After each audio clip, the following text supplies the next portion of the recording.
형제 여러분 안녕하세요. 오늘은 7월 15일 월요일 하나님 중심의 결정, 연합을 위한 소통이라는 제목으로 사도행전 15장 12절부터 29절까지를 묵상합니다. 12절 온 무리가 가만히 있어 바나바와 바울이 하나님께서 자기들로 말미암아 이방인 중에서 행하신 표적과 기사에 관하여 말하는 것을 듣더니. 자, 사도행전 15장은 예루살렘 공의에 대한 얘기입니다. 예루살렘의 교회에 큰 회의가 있었는데 이 회의의 이슈는요, 바울과 바나바가 이방인 지역을 전도하면서 많은 이방인들이 복음을 받아들이고 크리스천들이 되었어요. 자, 이런 많은 이야기들을 들으면서 유대인 중에서 어떤 사람들이 이방인도 구원받기 위해서는 할례를 받아야 된다고 유대인의 규례를 적용시키려고 했습니다. 그래서 과연 이방인에게도, 이방인 크리스천들에게도 할례를 받는 것을 권하는 것이 맞는 것인가 아닌 것인가, 거기에 대해서 이제 어제 말씀에 보면 베드로가 고넬료 집에서 있었던 하나님께서 강권적으로 성령께서 어떻게 이방인들의 복음에 대해서 역사하시고 그 일을 이루셨는지를 간증했고요. 그 다음에 오늘은 12절에 보면 바나바와 바울이 일어나서 1차 선교여행 동안 이방인 지역에 하나님께서 역사하셨던 표적과 기사와 많은 일들을 나누고 있습니다. 자, 이런 모든 이야기를 듣고 13절 말을 마치며 야고보가 대답하여 이르되 형제들아 내 말을 들으라. 야고보는 당시 예루살렘 교회의 탑 리더로서 이 공의의 의장의 역할을 감당했습니다. 그래서 이제 모든 것들을 이제 정리하려고 하고 있습니다. 자, 그런데 야고보의 어떤 이 정리를 보면 지혜가 얼마나 필요한지를 우리가 봅니다. 우리가 세상을 살아가면서 어떤 부분에서도 우리가 리더 역할을 하는데, 과연 리더는 섬기는 자지만 잘 섬기기 위해서는 지혜가 필요함을 우리가 봅니다. 자, 그래서 야고보의 지혜를 우리가 한번 보도록 하십시다. 14절 하나님이 처음으로 이방인 중에서 자기 이름을 위하여 백성을 취하시려고 그들을 돌보신 것을 시므온이 말하였으니 선지자의 말씀이 이와 일치하도다 기록된 바. 자, 그러면서 이방인에게도 복음이 들어가는 것이 하나님의 뜻인 것을 이제 야고보가 얘기하면서 말씀으로 이 모든 것들을 컨펌합니다. 16절 이후에 내가 돌아와서 다윗의 무너진 장막을 다시 지으며 또 허물어진 것을 다시 지어 일으키리니 이는 그 남은 사람들과 내 이름을 일컬음을 받는 모든 이방인들로 주를 찾게 하려 함이라 하셨으니 즉 예로부터 이것을 알게 하신 주의 말씀이라 함과 같으니라. 자, 아모스는 야고보는 그 아모스서를 통해서 하나님께서 선지자를 통해서 이미 이제 남은 사람들, 그러니까 유대인들이죠. 유대인들 중에서 심판을 통과하고 남은 사람들, 그들이 이제 주님 앞에 다시 돌아올 것이고, 또 이방인들이 내 이름을 일컫는 바된 이방인들, 복음을 받아들이고 하나님 부르시면 순종하고 나가는 이방인들 모두에게 바로 구원이 열려있음을 선지자를 통해서 예고하셨다는 것이죠. 그리고 그 말씀이 이루어짐을 바라본다고 얘기하는 것입니다. 그러면서 야고보는 자기의 의견보다는 하나님의 말씀으로 이 모든 것들을 정리합니다. 그래서 중요한 것이 하나님 말씀에, 하나님의 뜻에, 하나님의 생각에 우리가 열려 있어야 되는 거예요. 그래야 말씀에 통해서 지혜를 얻게 되고 그 지혜로 세상 가운데 살아가게 되는 것입니다. 19절 그러므로 내 의견에는 이방인 중에서 하나님께로 돌아오는 자를 괴롭게 하지 말고.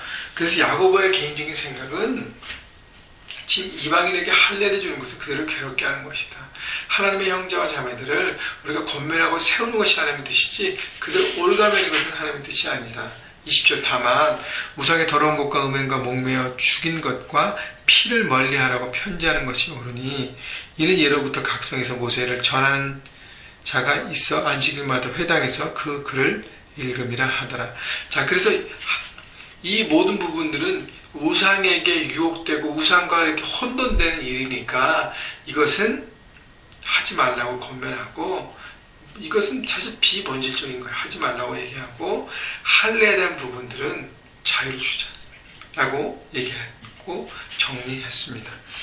자, 그래서 복음에는 활짝 열릴 수 있도록 야고보가 정리합니다. 22절 이에 사도와 장로가 온 교회가 그 중에서 사람들을 택하여 바울과 바나바와 함께 안디옥으로 보내기를 결정하니 곧 형제 중에 인도자인 바사바라는 유다와 실라더라. 그래서 예루살렘 공회가 야고보의 파이널 이렇게 정리를 통해서 정리하고, 그리고 그것을 문서뿐 아니라 일부 리더들을 보내면서 이 모든 것들을 결정하려고 합니다. 자, 그래서 보십시오. 이방인 크리스찬들을 얼마나 케어하고 사랑하는지를 보여주는 것이 그냥 문서로만 바울과 바나바를 통해서 준 게 아니에요. 그들과 함께 예루살렘 교회 리더들이 유다와 실라를 함께 보내서 문서를 사람들이 읽게 하고, 또 이 사람들이 이방인들을 만나면서 권면하고 세우는 것이지, 이것이 바로 하나님의 교회의 사랑과 케어라고 저는 생각합니다.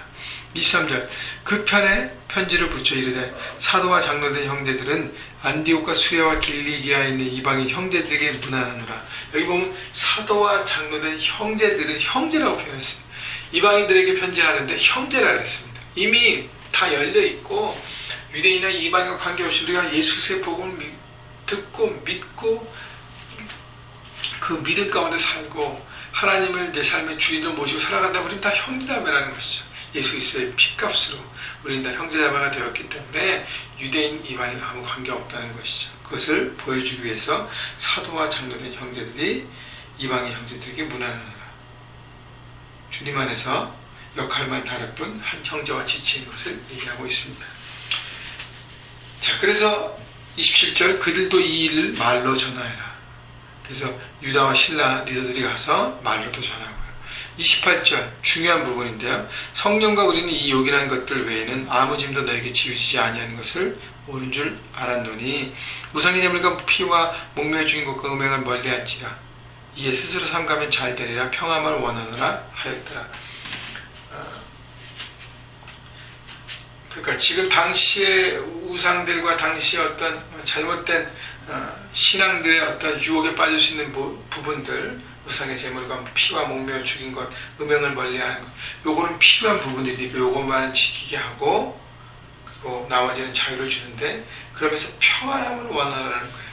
이방인 할례 때 많은 사람들이 괴로움을 얻고 복음에 대한 혼동이 왔는데 평강으로 질서를 잡아주는 것입니다. 근데 가장 중요한 것은요, 28절, 성령과 우리는 이 요긴한 것들 외에는 아무 짐도 너에게 지우지 아니하는 것이 옳은 줄 알았노니.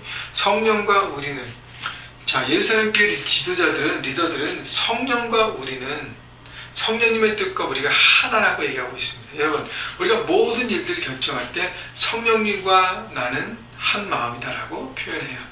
그것이 하나님의 뜻 가운데 살아가는 삶인 것입니다. 여러분, 그래서요, 삶의 현장에서 여러분 하나님의 뜻 가운데 살 때 성령님의 뜻이, 성령님의 음성이 무엇인지 여러분 날마다 듣고 깨닫고 움직여야 우리가 한 마음으로 하나님의 일을 이룰 수 있는 것입니다.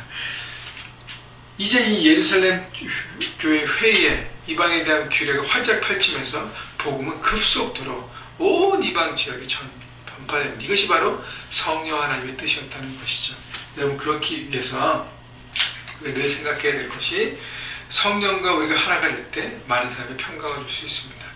여러분, 모든 일들을 결정할 때 이 마음이 결정하려고 때 마음이 불편하고 평강이 없다면 다시 한번 기도해야 합니다. 평강을 달래하기 위해서. 하나님의 뜻과 하나님의 결정은 우리에게 평안함을 줍니다.